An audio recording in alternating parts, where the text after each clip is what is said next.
اللہ تبارک و تعالیٰ کے فضل و کرم سے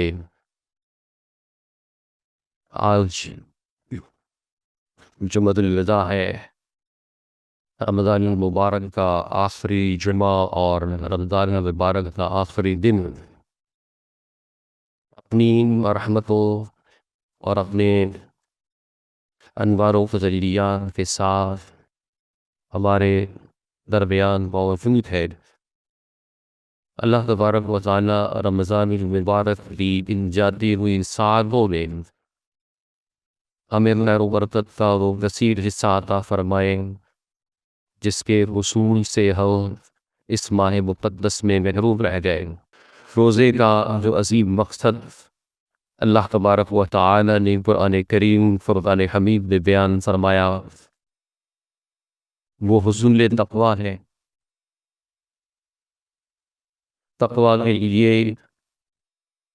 اس روزے کو رکھا گیا اور اللہ تبارک و تعالیٰ نے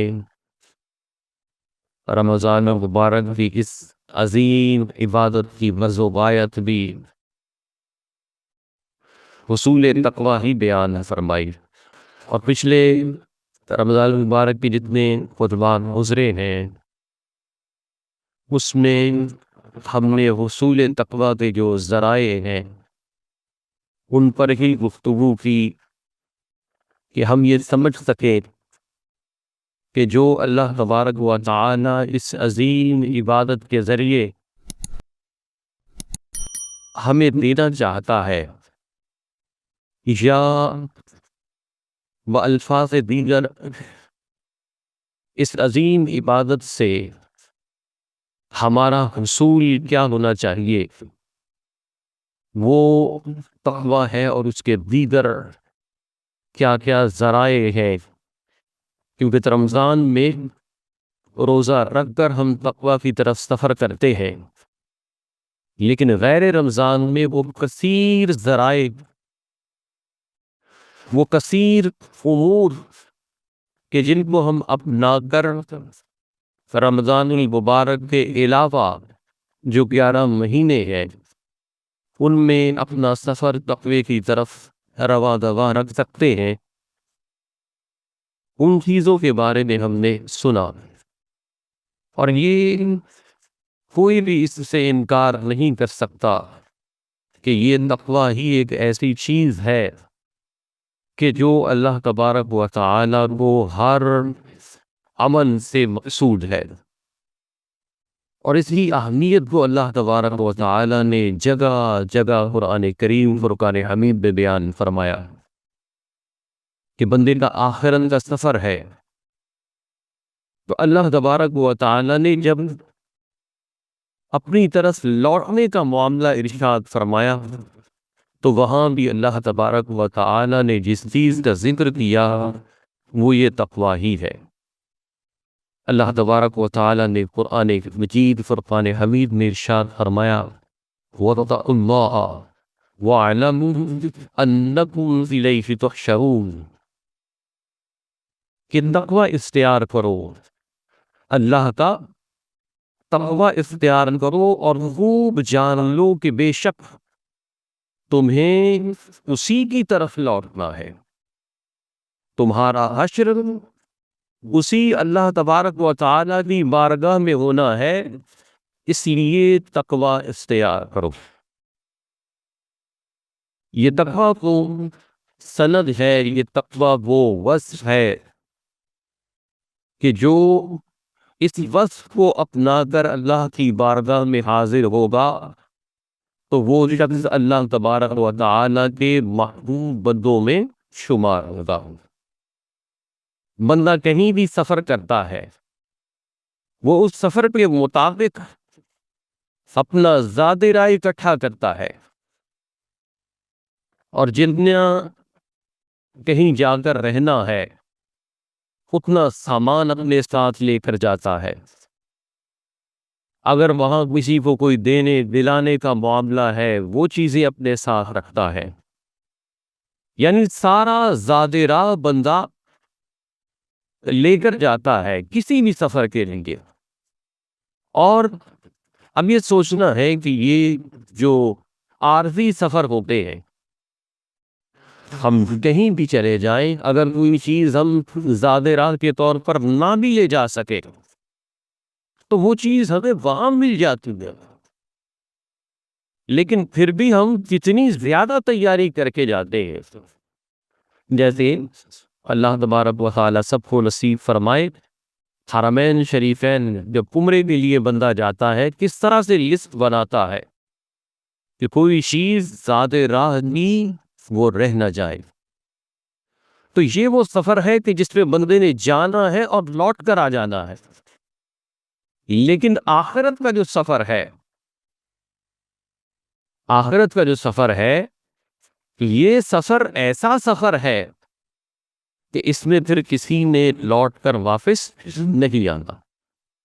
تو اب ایسا سفر کہ جس میں بندے نے لوٹ کر ہی نہیں آنا، اس سفر کے لیے زاد راہ اکٹھا کرنا کس قدر ضروری ہے. اور یہ بھی ہے کہ جو دیگر سفر ہے اس میں کوئی چیز رہ گئی تو ہم وہاں جا کر لے لیں گے. یہ جو آخرت کا سفر ہے، آج ہم نے سبحان اللہ، ماشاء اللہ، اللہ اکبر تسبیحات کرنے کی اجازت ہے، فرائض و نوافل ادا کرنے کی اجازت ہے. لیکن جب بندہ آخرت کی طرف سفر کر جائے گا تو پھر وہ ایک نیکی بھی نہیں کر سکتا، اس کے سارے اعمال منقطع ہو جائیں گے. اس کو کسی بھی اب عمل کی جزا نہیں اسے ملے گی، کیونکہ وہ عالم جزا میں پہنچ گیا. تو اب ایسا سفر کہ جس میں جانا ہے اور واپسی کا بھی کوئی چانس نہیں، اور پھر جو یہاں چھوڑ گئے سو چھوڑ گئے، وہاں وہ کوئی چیز اور دستیاب بھی نہیں ہو سکتی. اس کے لیے زاد راہ اللہ نے کیا ارشاد فرمایا؟ اللہ تبارک و تعالی نے فرمایا فَإِنَّ خَيْرَ الزَّادِ التَّقْوَىٰ، کہ آخرت کا جو بہترین زاد راہ ہے وہ تقویٰ ہے. وہ کیا ہے؟ تقویٰ ہے. اب یہ ہر عقل مند، ہر سمجھدار اس اشارے کو سمجھے کہ اللہ تبارک و تعالی نے ہمارے لیے کیا نقطہ دیا ہے، کیا بات ہمیں سمجھائی ہے کہ یہ جو سفر ہے آخرت کا، اس کے لیے اپنے زاد راہ کی کثرت اکٹھی کرو. اور اس میں بہترین زاد راہ کیا ہے؟ وہ تقویٰ ہے. کہ بندہ اگر تقویٰ اختیار کر لے تو پھر یقین جانیے کہ اسے اس راہ کی کوئی دشواری، کوئی ڈر اور کوئی خوف نامنظیر نہیں ہوگا. وہ منزل لا خوف علیہم ولا هم یحزنون پر فائز ہو جائے گا، اسے کوئی غم ہی نہیں رہے گا. اور یہ دیکھیے کہ یہ جو پہلے حدیث مبارکہ بھی ہم نے سنی کہ نبی کریم صلی اللہ علیہ وسلم نے فرمایا التقویٰ ہاہنا، تقویٰ یہاں ہے، دل میں ہے. تو اپنے دل کو ایسا کیا جائے، اپنے دل کو ایسا بنایا جائے کہ تقویٰ کا بیج اس میں لگ سکے. آپ یہ دیکھیے کہ جیسے ہم جس جگہ پر بیٹھے ہیں، ماربل ہے، یہاں ہم اگر بیج ڈالیں اور اس کو پانی دیں، کیا وہ بیج اگ سکے گا؟ نہیں اگ سکے گا. لیکن اگر اسی کو ہم باہر مسجد کی تیاری بنی ہوئی ہے اس میں ڈال دیں، ہلکی سی بھی نمی ملے گی تو وہ بیج پھٹ جائے گا اور وہ اگنا شروع ہو جائے. تو یہ دل بھی ایک کھیتی ہے. ہم اپنے دلوں کی طرف غور کریں کہ کیا ہمارے دل اس پتھر کی طرح ہے یا کہ ہمارے دل نرم مٹی کی طرح ہے کہ ان میں تقوی کا بیج لگ بھی سکتا ہے کہ نہیں. کیونکہ جتنی بھی پریکٹس کریں گے، اگر دل کی کیفیت تقوی کو قبول کرنے کی نہیں ہے تو پھر ہم جتنی بھی پریکٹس کرتے چلے جائیں، جتنے بھی روزے رکھتے چلے جائیں، ہم نمازیں پڑھ کے ماتھے پہ اپنے نشان بنا لیں، گھٹنے گس جائیں سجدے کرتے کرتے، لیکن اگر دل پتھر کی طرح ہے، دل اگر پتھر کی طرح ہے تو اس میں بیج ڈالنے کا کوئی فائدہ نہیں، وہ صرف فاقہ کشی ہے، وہ روزہ فاقہ کشی ہے، وہ سجدے زمین کو ٹکرے مارنا ہے اگر دل کی کیفیت اچھی نہیں ہے۔ اب کس دل کی کیفیت ایسی ہوتی ہے کہ جس میں تقویٰ کا بیج لگایا جائے تو وہ تقویٰ کا بیج اگنا شروع ہو جائے۔ اب یہ دل کی کیفیت یہ بھی اللہ تبارک و تعالی نے قرآن کریم فرقان حمید میں بیان فرمائی ہے، اور اللہ تبارک و تعالی نے سورہ حجرات میں ارشاد فرمایا ان الذین یغضون اصواتهم عند رسول اللہ اولئک الذین امتحن اللہ قلوبهم للتقوی لهم مغفرۃ واجر عظیم، کہ بے شک جو اپنی آوازوں کو اللہ کے حبیب صلی اللہ علیہ وسلم کی بارگاہ میں پست رکھتے ہیں، جو لوگ اپنی آواز کو رسول اللہ کی آواز سے اونچا نہیں کرتے، بے شک اللہ تبارک و تعالی نے ان کے دلوں کو چن لیا ہے تقویٰ کے لیے، اور ان کے لیے عظیم اجر ہے۔ اب دیکھیے تقویٰ کے لیے اللہ تبارک و تعالی نے کن دلوں کا انتخاب فرمایا ہے۔ ہم اپنے دلوں کو ٹٹولیں اور اپنے دلوں کا امتحان لیں، اپنے دلوں کی جانچ کریں کہ کیا جو اللہ تبارک و تعالی نے قرآن کریم میں یہاں جو بات بتائی ہے کہ اللہ تبارک و تعالی نے تقویٰ کی صفت کے لیے جن دلوں کا انتخاب کیا ہے، کیا وہ دل میرے سینے میں ہے؟ کیا وہ دل میرے پاس ہے؟ کیونکہ مجھے ایک وصف بتایا گیا کہ جو اپنی آواز کو رسول اللہ کی آواز سے اونچا رکھ سکتے۔ اب عمومی مفہوم جو ہم سنتے ہیں اس آیت مبارکہ کے شان نزول میں، وہ مفہوم آج ممکن نہیں کہ ہم اس کے اوپر اپنی زندگی کے حساب سے اس کو امپلیمنٹ کر سکیں، کہ جو رسول اللہ سے گفتگو کرے اور اپنی آواز کو رسول اللہ کی آواز سے پست رکھے، یہ تو نبی کریم صلی اللہ علیہ وآلہ وسلم کے اصحاب کو یہ موقع میسر تھا کہ وہ گفتگو کرتے اور اپنی آواز کو پست رکھتے، لیکن قرآن کریم فرقان حمید کے احکام عارضی نہیں ہے، دائمی ہے۔ آج کا امتی وہ اپنی آواز کو رسول اللہ کی آواز سے کیسے پست رکھے کہ اس کا دل اللہ تبارک و تعالی تقویٰ کے لیے چن لے، یہ کیفیت کمائے۔ اب ہم رسول اللہ کی آواز نہیں سن سکتے، لیکن یہ بھی ایک حقیقت ہے کہ رسول اللہ کی آواز ہم سنتے ہیں، لیکن سننے کے بعد ہم اگنور کر دیتے۔ یہ جتنی بھی احادیث ہیں، جو قرآن کی آیات ہیں، یہ سارے کی ساری رسول اللہ کی آوازیں ہی تو ہیں۔ یہ جتنی ہماری شریعت میں رسول اللہ کے فرامین ہیں، یہ سارے کی ساری رسول اللہ کی آوازیں ہیں جو پریزرو کر کے ہم تک پہنچ چکی ہے۔ اب ہم دیکھیں کہ جب ہم اپنی زندگی گزار رہے ہیں تو ہم رسول اللہ کی ان آوازوں کے مقابلے میں اپنی رائے کو اوپر رکھتے ہیں یا رسول اللہ کی آواز پر لبیک کہہ دیتے ہیں۔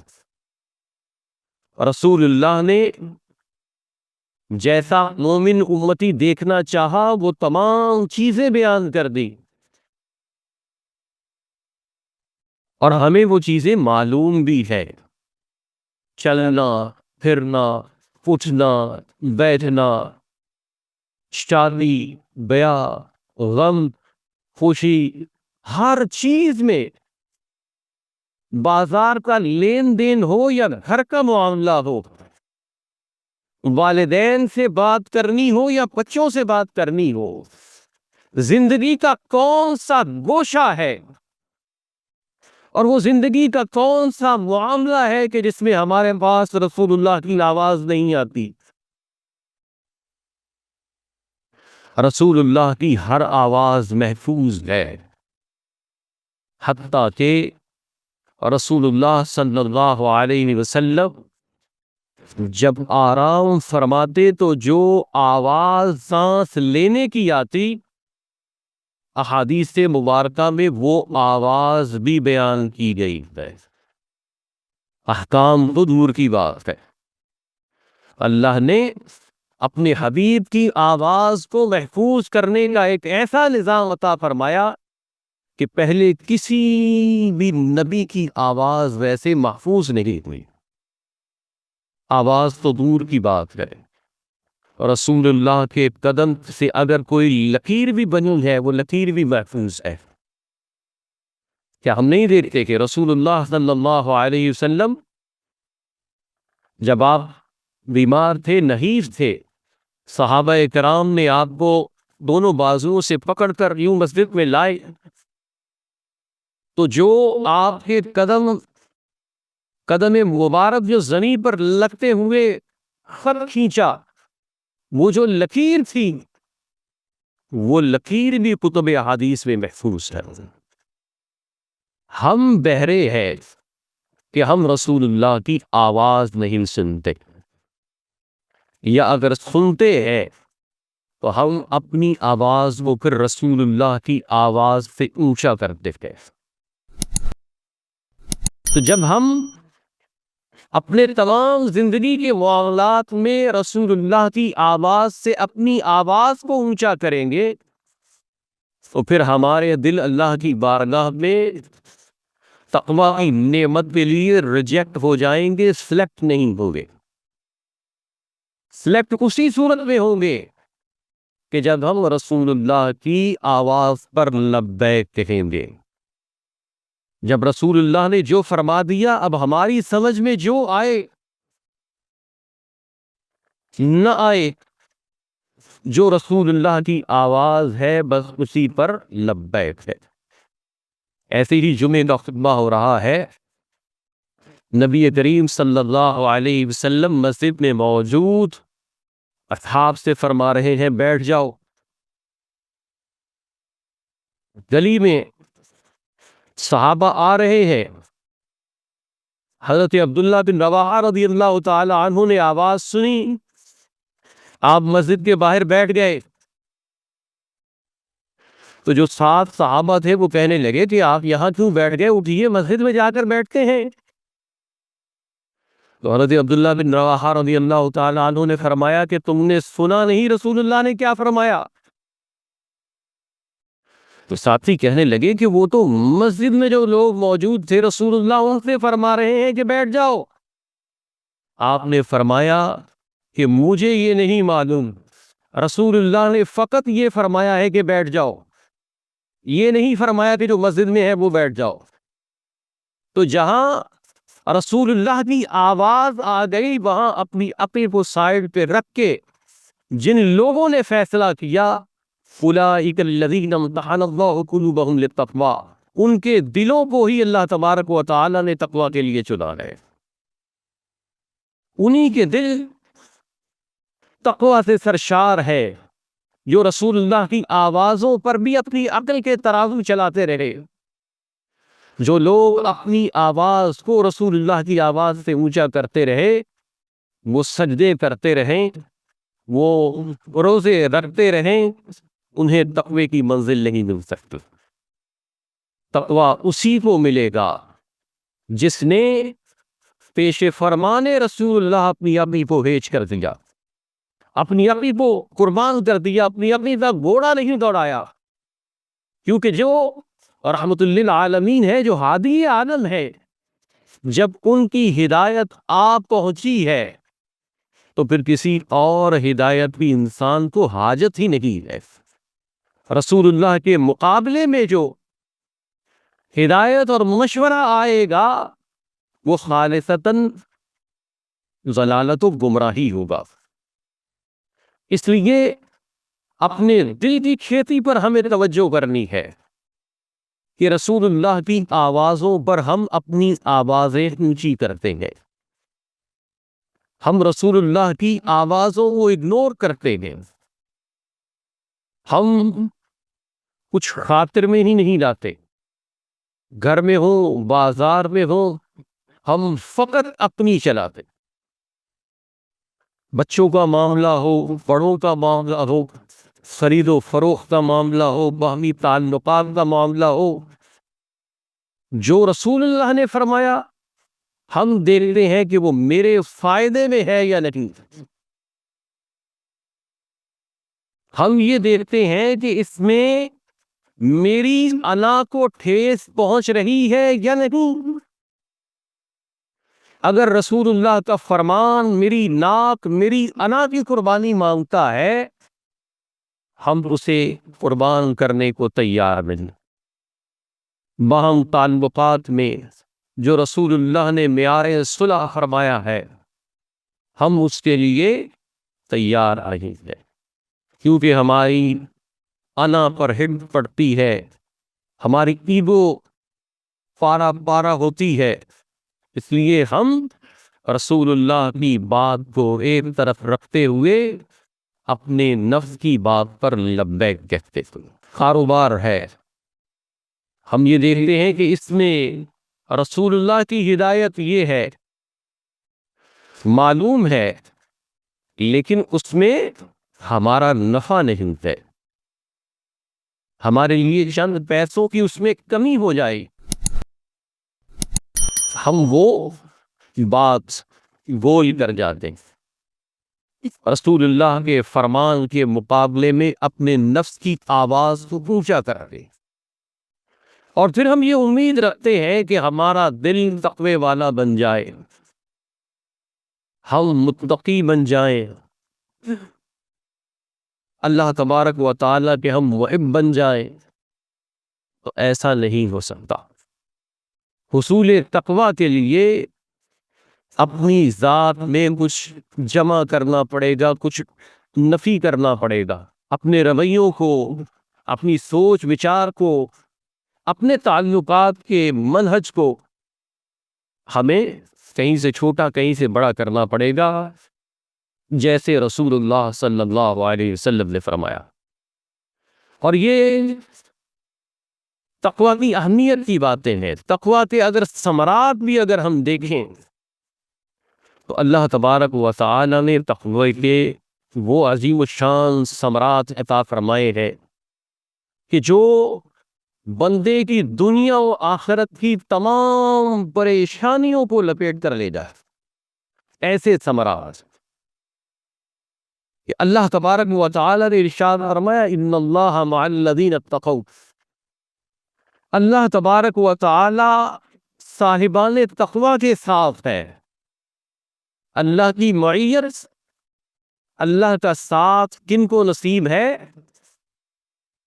جو لوگ تقوی اختیار کرتے ہیں، جو اپنے آپ کو اللہ کی ناراضگی سے بچاتے ہیں۔ اللہ تبارک و تعالی کی معیت، اللہ کی تائید، اللہ کی حمایت، اللہ کا دست قدرت ان لوگوں کے ساتھ ہے جو اللہ کی بارگاہ کا تقوی اختیار کرتے ہیں۔ اب جس کے ساتھ اللہ ہو، جس کے ساتھ اللہ ہو اور بندہ دعویٰ نہ کرے میرے ساتھ اللہ ہے، ہم دعوے تو سب کرتے ہیں، بہت بڑے بڑے دعوے کرتے ہیں، لیکن قربان جائیے اس بندے پر کہ جس کے لیے اللہ کی معیت یوں حق ہو جائے کہ اللہ خود کہے اس کے ساتھ میں ہوں. اور وہ کون ہے؟ وہ تقوی والا ہے. اور جس کے ساتھ اللہ کی معیت ہو، جس کے ساتھ اللہ ہو، تو اسے اور کسی کی کیا حاجت رہے گی؟ اسے کوئی غم رہے گا؟ کسی کا رشتہ دار اس کے علاقے کا کمشنر لگ جائے، ایسے لگ جائے، اس کے غم غلط ہو جاتے ہیں. کسی کا کیس اس کے رشتہ دار کی ہی عدالت میں لگ جائے کہ جج رشتہ دار ہے، اسے وکیل کرنے کی بھی حاجت نہیں رہتی. کیوں کہ اس کو بڑے کی معیت مل گئی. تو اللہ تعالیٰ سے بڑی ذات کون سی ہے؟ جب اللہ کی معیت مل جائے تو پھر بندے کے لیے ہر طرح کا غم، ہر طرح کی تکلیف دور ہو جاتی ہے، چاہے وہ دنیا بھی ہو، اخروی ہو. اور پھر یہ دیکھیے کہ اللہ تبارک و تعالیٰ کا تقوی بندے کو اس دنیا میں بھی سرشار کرتا ہے. آج ہم سب کے سب ایک لحاظ سے پریشان ہیں. ہر کسی کو ہے کہ معاشی پریشانی. وظیفہ بتائیں، طریقہ بتائیں. اب بتائیے کہ کوئی بابا وظیفہ بتائے، کارگر ہو نہ ہو، لیکن ایک وظیفہ اگر اللہ کی ذات بتائے جو خیر الرازقین ہے، اگر اللہ کا بتایا ہوا وظیفہ ہم کر لیں رزق کے لیے، تو کیا وہ کبھی ایسا ہو سکتا ہے کہ وہ کارگر نہ ہو؟ جس کے ہاتھ میں سارے رزق ہے، جس کے دست قدرت میں ہر کسی کو رزق دینا ہے، وہ کیا ارشاد فرماتا ہے؟ وَمَن يَتَّقِ اللَّهَ يَجْعَل لَّهُ مَخْرَجًا وَيَرْزُقْهُ مِنْ حَيْثُ لَا يَحْتَسِبُ. کہ جو اللہ کا تقوی اختیار کر لیتا ہے، اللہ تعالیٰ اس کے لیے ایسا وے آؤٹ بنا دیتا ہے، ایسا رستہ بنا دیتا ہے کہ اللہ اس کو اس رستے سے رزق عطا فرماتا ہے جہاں اس کا وہم و گمان بھی نہیں جاتا. بندے کا جس ذریعے سے، جس سورس آف انکم کی طرف وہم و گمان بھی نہیں جاتا، بندہ اگر تقوی کا وظیفہ اختیار کر لیتا ہے تو اللہ تعالیٰ نے فرمایا کہ میں اس کو اس رستے سے رزق دیتا ہوں جہاں اس کا وہم و گمان بھی نہیں جاتا. یہ اللہ کا بتایا ہوا وظیفہ ہے. اگر یہ کر لیا جائے تو بتائیے کہاں تک دستی رہے گا؟ اللہ تعالیٰ بندے کو وہاں سے رزق عطا فرماتا ہے کہ جہاں اس کا فہم و شعور بھی نہیں جا سکتا. لیکن کرنا کیا ہے؟ اللہ کا تقوی اختیار کر. اللہ تعالی ہم سب کو توفیق کی دولت سے مالا مال فرمائے.